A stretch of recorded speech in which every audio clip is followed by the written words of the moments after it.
сидела я такая, как-то скучно мне было, нечего делать. И я подумала, давайте-ка я пойду к психиатру. Какая депрессия? Просто улыбнись, и все пройдет.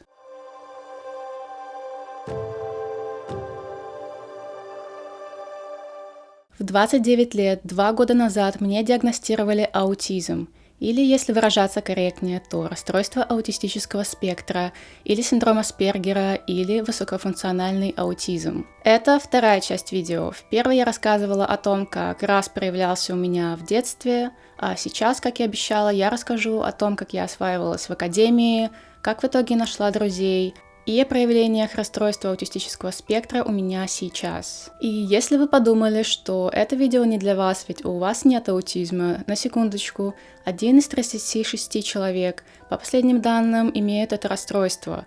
И это могут быть как вы, так и ваши близкие и знакомые. Раз — это спектр, и у всех он выражается по-разному. То, что объединяет людей с этим расстройством, это дефициты в области социализации и коммуникации, а также ограниченное повторяющееся поведение и интересы.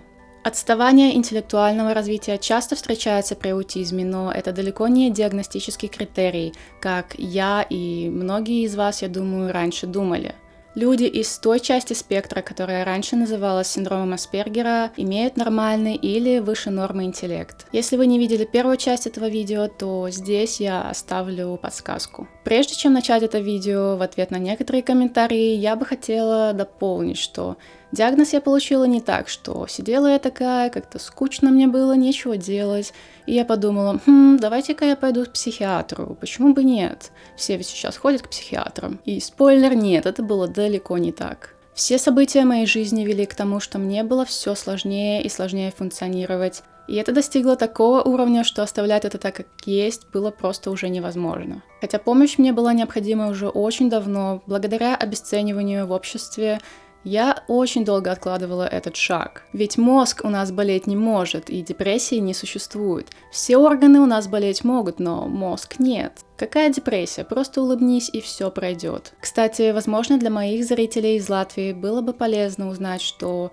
Рīgas психиатрijas un наркологijas центре можно воспользоваться услугами психиатра бесплатно, чем пользуюсь и я. И это, кстати, тоже в ответ некоторым комментаторам, которые кричат о том, что психиатры хотят заработать на нас, бедных, наивных, деньги, и вообще все хотят деньги, но мы-то все понимаем, что вы говорите о себе. Ну да ладно. Хоть визит там длится всего 15 минут, но относится к тебе с заботой и чуткостью.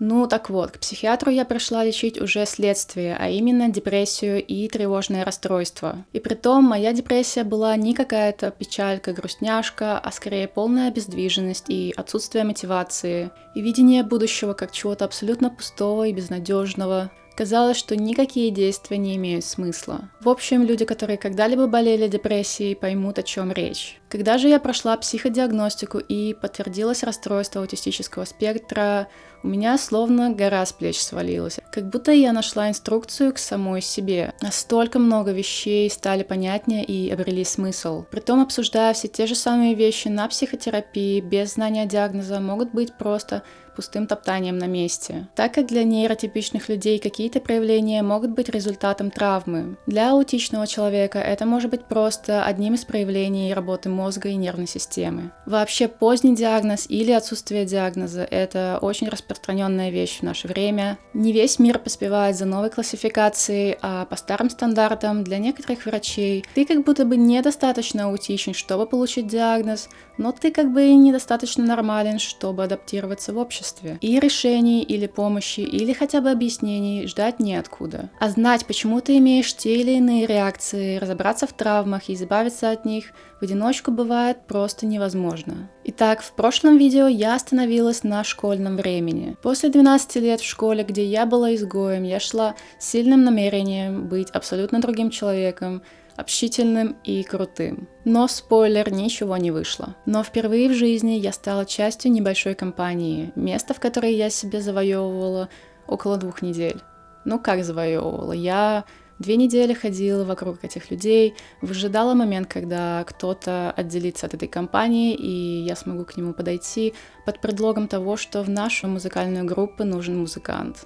В академии я научилась очень многому в плане общения. Я наблюдала, училась, как себя вести, и, в принципе, это очень сильно прокачало мою маскировку и то, как я сейчас общаюсь. Однако, когда я попадаю в ситуацию, что мне нужно общаться с человеком, темперамент которого мне не знаком, у меня наступает ступор. Тогда я впервые поняла, что общаться в компаниях гораздо проще. По той причине, что ты можешь и вовсе активно не общаться, не вступать в разговор, если ты не чувствуешь, что готов. Можешь быть просто пассивным слушателем, и это спасает меня по сей день. Минус в том, что ты не всегда понимаешь, когда можно встрять со своей любимой темой. Уже сейчас, благодаря академии и музыкальной группе, у нас есть своя компания, в которой я полноценный участник, и это самые поддерживающие и понимающие люди на свете. Я часто в последнее время думаю о том, как сильно мне повезло с окружением, и я понимаю, что так далеко не у всех. Но мне кажется, что для аутичного человека самый лучший способ обрести друзей, если, конечно, ему это нужно, это искать их среди тех, с кем он может разделить свой интерес и иметь общее дело.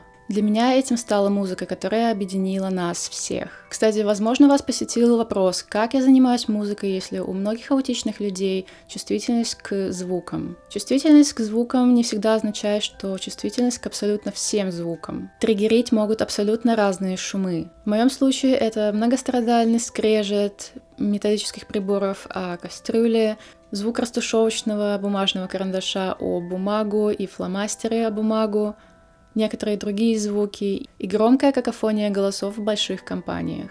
Меня это просто вырубает, и у меня как будто что-то зашкаливает в голове, и все это сопровождается каким-то белым шумом. Но, например, именно фоновый шум, который бывает в торговых центрах, меня особо никак не напрягает. Также и с музыкой, особенно когда я сама пою. Однако вне этого контекста я ненавижу посторонние шумы и звуки. Я не понимаю, как можно целый день слушать музыку и слушать музыку в машине. Обычно мы ездим вообще в тишине, и дома чаще всего у меня тоже тишина, либо же я включаю какой-нибудь успокаивающий лоу-фай или саундтреки из Skyrim или Гарри Поттера. Лишние звуки и шумы меня раздражают и перегружают, и я чувствую себя очень несчастной, когда не могу создать покой вокруг себя. Сложности в коммуникации – это самый главный и мешающий в жизни пункт, с которым я живу. До этого я рассказала, что общение в компаниях стало для меня лучшим решением, так как я могу там активно не участвовать, но при этом утолять свою жажду к общению. Но до сих пор мне очень неловко встречаться с людьми один на один, может быть, за исключением пары человек. Потому что тогда начинается полноценное взаимодействие с человеком, где ты должен думать о 50 вещах одновременно. Начиная от неумения поддержать разговор, заканчивая тем, что ты постоянно анализируешь, какую микроэмоцию было бы уместно выражать сейчас на лице, как держать свое тело или руки в пространстве, смотреть или не смотреть в глаза и так далее. А еще я часто зависаю на разговоре и теряю нить, не могу сконцентрироваться на рассказе дольше 2 предложений и не слышу собеседника, и потом как будто просыпаюсь. Часто не знаю, что ответить, сама забываю, о чем говорила на середине предложения, забываю слова и формулирую мысли очень медленно и тяжело. И каждый раз борюсь с тем, чтобы не переместить фокус встречи на свой специальный интерес, который, как правило, не выходит у меня из головы. И как я уже говорила, в общении один на один я часто отзеркаливаю своего собеседника, что одновременно помогает, но также приводит к общей проблеме самоидентификации, так как с каждым человеком ты все время разный, и ты уже не знаешь, какой ты на самом деле. Часто бывают сложности, так как я говорю фактами. Мне сложно эмоционально рассказывать о каких-то событиях, сложно отвечать на вопрос «как дела?» и вообще вести small talk. Даже не только в разговорах. Мне порой сложно понять, почему нужно долго и развернуто о чем-то говорить, и главное как, когда можно это сказать в 1-2 предложениях. Честно, написание этого сценария, да и вообще сценариев дается мне очень нелегко. Хотя писать мне гораздо проще, потому что есть время подумать и сформулировать мысли. Часто при нахождении с людьми у меня наступает шатдаун от избытка голосов, от необходимости постоянно маскироваться и вести себя нормально. В эти моменты я теряю способность поддерживать зрительный контакт, как-то реагировать и отвечать, и улыбаться. И я превращаюсь во что-то очень сжатое, закрытое и не идущее на контакт. И мне очень сложно что-то сделать с этой реакцией. Мне бывает страшно зайти в комнату, в которой уже сидят люди, если я куда-то вышла. Если домой приходят какие-то люди, чтобы что-то починить по дому, мне страшно выйти из комнаты даже, чтобы сходить в туалет или взять воды. Я уже молчу про то, чтобы поесть. Хотя мне как бы уже 31 год, и это мой дом. У меня в целом очень большой страх взаимодействия с людьми, что-то просить, спрашивать, решать. Очень часто я как будто парализуюсь, и при решении какой-то проблемы я могу просто промолчать, хотя это может стоить мне очень дорого. Например, отправляя дорогую картину по почте, тоже за немаленькие деньги, я могу смотреть, как работник почты обматывает скотчем коробку, и понимаю, что чтобы она точно не развалилась, ее нужно обмотать еще по одной стороне, но при этом я стою и ничего не могу сказать. Усталость. Одна из самых неприятных вещей, с которыми я учусь жить и которую я очень долго не могла принять в себе. У аутичных людей может быть более низкий уровень энергии из-за чувствительности к внешним раздражителям, из-за чувствительности нервной системы и необходимости постоянно маскироваться. А в современном мире гонок за успехом усталость — это что-то абсолютно лишнее, на что никто не имеет права. Хотя эта усталость преследовала меня всю жизнь, и что меня неприятно удивило, в одной из книг про аутизм, которые я читала, было сказано, что с годами усталость будет только накапливаться, и энергии будет все меньше, что на самом деле я чувствую на себе уже сейчас. С самого детства постоянные головные боли, головокружение, когда меняешь положение, сидя на стоя, и слабость не прибавляют ничего хорошего. Однако отслеживать свое состояние и уровень энергии мне очень сильно помогла психотерапия. До того, как я стала работать с психотерапевтом, я пыталась выжать из себя невозможное. То есть, когда я уже сама была как выжатый лимон, я пыталась еще что-то додавить. И я совершенно не понимала, что дело может быть в уровне энергии, который нужно уметь отслеживать, чтобы быть более работоспособной и продуктивной. Психотерапия, помимо остальных плюшек, помогла мне отслеживать, когда мой уровень энергии низкий, и не путать это с ленью, и относиться к себе нежнее, а также замечать, когда уровень энергии повышается, и использовать эти моменты, чтобы не деградировать, а развиваться. Такой подход мне подошел гораздо больше, чем тупое пинание и ругание себя, так как продуктивной работы все равно не получалось, а энергии от этого явно не прибавлялось. В принципе, я затрагивала эти темы в предыдущем видео, а именно когнитивные функции, в особенности память и концентрация, и особенно сложности с рабочей памятью, когда нужно что-то записать, пока это не вылетело из головы, или в том же разговоре не забыть мысль, которую ты хотел сказать, пока остальные участники беседы не закончат свою речь или монолог. И это сильно мешает в обучении и восприятии информации. Например, когда на вождении инструктор давал мне 2 команды одновременно, например, сейчас мы поворачиваем налево, а на следующем перекрестке направо, то направо я, как правило, не поворачивала, потому что моего мозга хватало только на обработку первой информации, первой команды. Концентрация тоже хромает, если ты не словил гиперфиксацию на чем-то или это не твой специальный интерес, что тоже никак не помогает в учебе и работе. Да и в развлечениях. Читать или смотреть фильмы, когда ты постоянно теряешь фокус, просто невозможно. Исполнительные функции. У меня есть сложности в принятии решений, организации времени и низкой скорости обработки информации. Я очень медленно делаю работу, учебу и так далее. Мне сложно на лету схватывать информацию. Если мне нужно понять какое-то правило, то мне прям нужно очень основательно засесть за это правило, долго в него вчитываться, чтобы что-то понять. И потом я все равно его забуду, так как проблемы с памятью. С принятием решений, как в мелких вопросах, к примеру, выбор размера свитера или же выбор блюда из меню, до принятия решений на дороге, будучи за рулем, там, где как раз-таки нужно быстрое реагирование и принятие решений, с этими пунктами у меня могут быть большие проблемы. Фантазия. Хоть я и художник, с фантазией бывает очень напряжно. Как и говорила, в детстве у меня были проблемы с тем, чтобы придумывать сюжеты для игр. Также и сейчас что-то даже очень простое и элементарное мне очень сложно придумать из пустоты. Даже когда я читаю книги, и там, например, описывают дом или замок, я, как правило, представляю его или их на основе квартиры, в которой я выросла, либо квартире моих дедушки с бабушкой, либо доме двухэтажном моей подруги, если описывается, например, замок. Однако я заметила, что какая-то очень цепляющая меня музыка может простимулировать мою фантазию, и иногда у меня даже могут возникнуть какие-то образы, которые я потом рисую. Но это случается не очень часто, к сожалению. Чаще к идеям для рисунков я прихожу очень логически и структурированно, и использую фотореференсы. Специальные интересы. Я очень сильно и надолго зацикливаюсь на каких-то интересах, которые потом очень сильно мешают работе или учебе. Представьте, как если бы вам нужно было завтра переезжать в другую страну, и все ваши мысли заняты только этим. Только у меня такая фиксация на интересах, и она не проходит со временем. Интересы могут меняться в течение жизни, но всегда есть что-то, что отвлекает. При этом, как я для себя поняла, аутичным людям свои интересы лучше не игнорировать, если хочется себя хорошо чувствовать психологически. Если эти интересы отрицать или отодвигать, это будет вызывать сильный стресс. Углубляться в свой интерес — это как абсолютно необходимый способ расслабиться и снять стресс. Алекситимия. У меня есть некоторые проблемы с испытыванием эмоций и их распознаванием.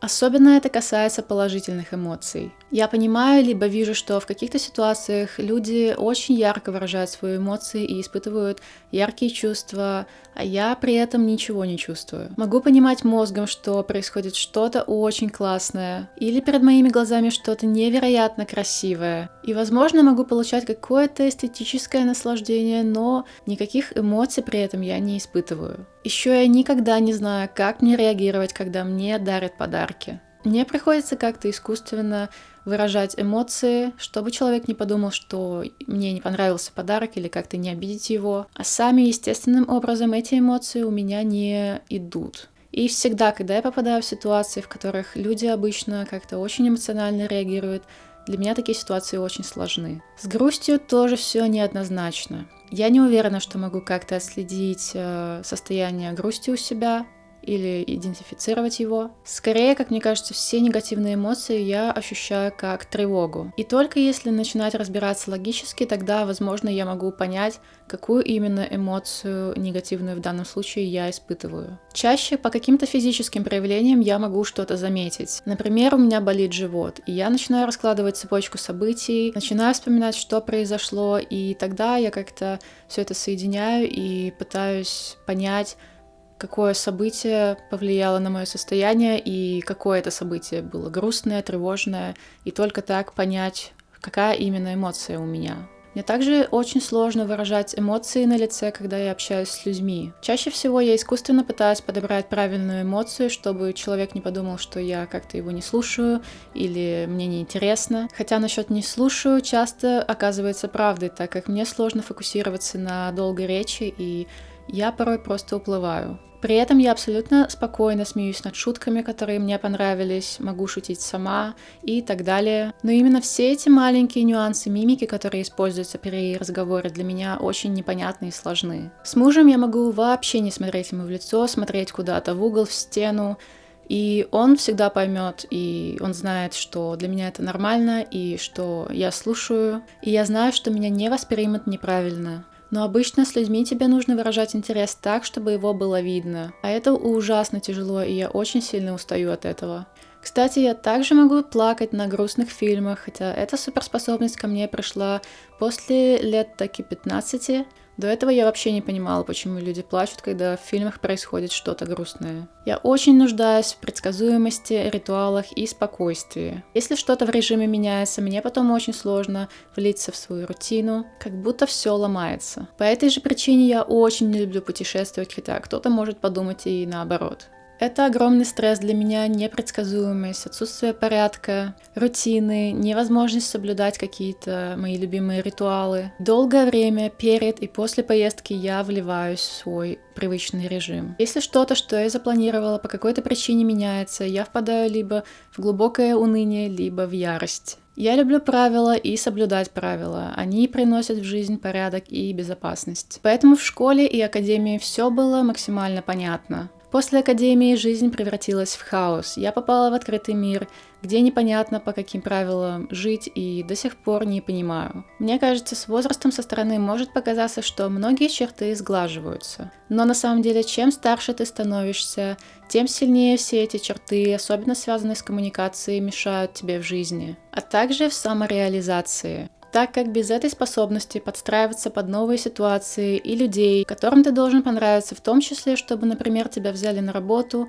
очень сложно. В детстве ты идешь по готовому сценарию и облажаться особо негде. Но реальная жизнь, где даже не все нейротипики могут справиться, для аутичного человека может стать настоящим кошмаром. Поэтому я невероятно благодарна и своим врачам, и видео других аутичных людей, потому что все это огромная поддержка, которой порой очень сильно не хватает, и я очень сильно надеюсь, что мои видео стали поддержкой и для кого-то тоже, и я вижу по комментариям, что это так и есть. И спасибо большое, что делитесь со мной, мне очень приятно. Спасибо огромное, что были со мной. Следующее видео, возможно, я посвящу разгону мракобесия в моих комментариях, особенно к первому видео, и вообще отвечу на некоторые вопросы. Так что увидимся скоро.